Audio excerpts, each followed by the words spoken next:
৩.৫ বছরের শিশুকে ধর্ষণের অভিযোগে আটক ব্যক্তিকে জনতার হাতে তুলে দেওয়ার দাবিতে পুলিশের সাথে বিক্ষুব্ধ জনতার দফায় দফায় সংঘর্ষে বৃহস্পতিবার রাতে রণক্ষেত্রে পরিণত হয় চট্টগ্রাম নগরের বাকলিয়া।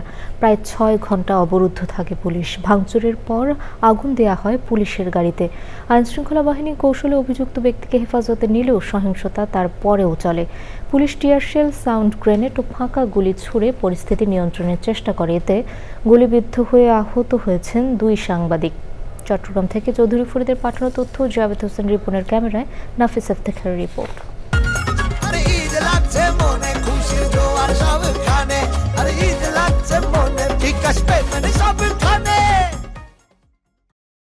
চট্টগ্রাম নগরীর বাকুলিয়া থানার চেয়ারম্যানঘাটা এলাকায় ৩.৫ বছরের এক শিশুকে ধর্ষণের অভিযোগে মনির হোসেন নামে এক ব্যক্তিকে আটক করে পুলিশ।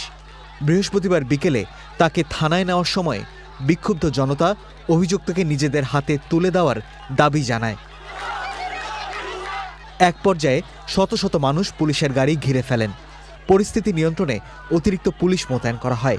পুলিশ সদস্যরা টিয়ারশেল, সাউন্ড গ্রেনেড এবং ফাঁকা গুলি ছুড়ে পরিস্থিতি নিয়ন্ত্রণের চেষ্টা করে। সে সময় চট্টগ্রাম প্রতিদিনের মামুন আবদুল্লাহ ও নোবেল হাসান নামে ২ সাংবাদিক গুলিবিদ্ধ হন। আহত হন বেশ কয়েকজন।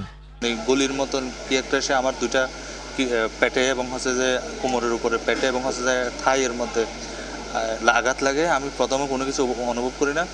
দেখি আমার পাশে দাঁড়ানো আমার সহকর্মী নোবেল, দেখি ও হঠাৎ করে মানে লুজ হয়ে পড়ে যাচ্ছে। আমি নিজেও খেয়াল করি না আসলে রাবার বুলেট আসছে নাকি সাউন্ড গ্রেনেড আসছে, এটা আমি নিজেও খেয়াল করতে পারি নাই। তো হঠাৎ করে দেখি সবকিছু মানে অন্ধকার হয়ে গেছে। সন্ধ্যার পর পুলিশের সাথে জনতার কয়েক দফা সংঘর্ষ হয়।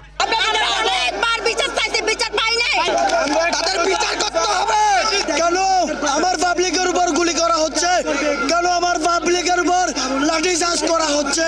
রাতের দিকে এলাকায় বিদ্যুৎ চলে যায়।